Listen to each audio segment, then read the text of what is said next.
Hello friends! Part 5, Lilibit Hong, South Korea, salute!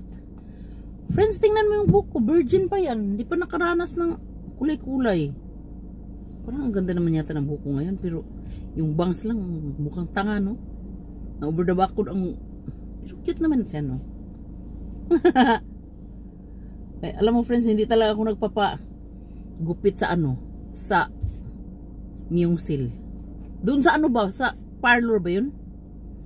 Nag-aaway talaga kami ng Ajima kasi ginagawa niya talagang mukhang tanga yung buko. Inis na inis talaga ako sa kanya. Sabi ko, ikaw talaga Ajima, wala ka talaga magawa sa buhay. Tapos dati friends, yung sale namin, yukchunon lang yon, 6,000 won. Tapos naging 8,000 won.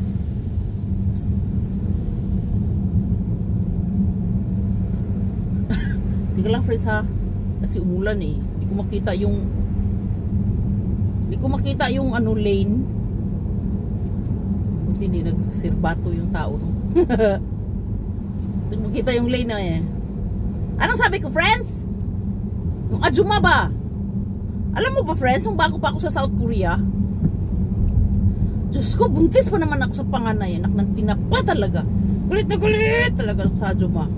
Sabi ko sa kanya, kasi yung buhok ko, kasi old fashioned nga ako, gusto ko yung buhok, ganon, yung paggupit, ganon lang, yung straight lang ba, ayoko yung ginaganon-ganon, yung parang buhok ng kabayo, ayoko ng ganon eh.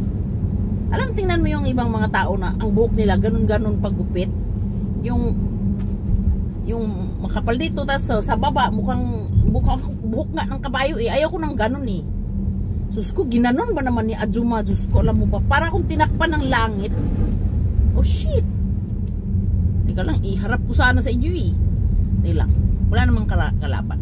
Iharap ko sa inyo para makita ko nyo yung ano, yung fountain. Tingnan mo yung dinadaanan ko friends, fountain.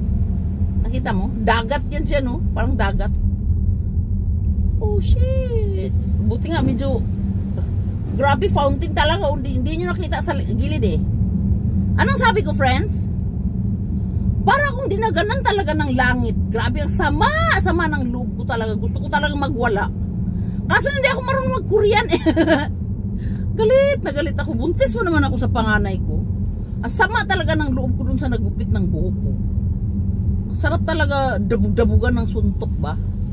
Alam mo yun? Alam mo yung feeling na ganun? Shit, tinututan naman tayo oh. Grabe ah. Sabi ko sa asawa ko, sama talaga na, para akong dinaganan talaga ng langit. Kasi ginawa niya ang buhok ng kabayo, yung buhok ko. Sabi ko, islitin mo lang ng gupit. Ang simple ng aking instruction. Di talaga niya naintindihan. Or talagang, lumipad ka na! Nakarantin na pa! Tingnan. Naka 60 na nga ako eh. Mahirap ko yung daan, tapos gusto niyang lumipad. Lumipad siya.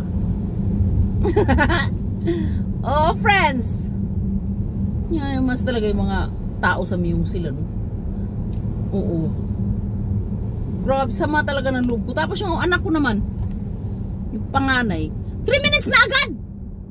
Tinapa naman, oo. Paano tayo mag-reels niyan? 3 minutes na agad.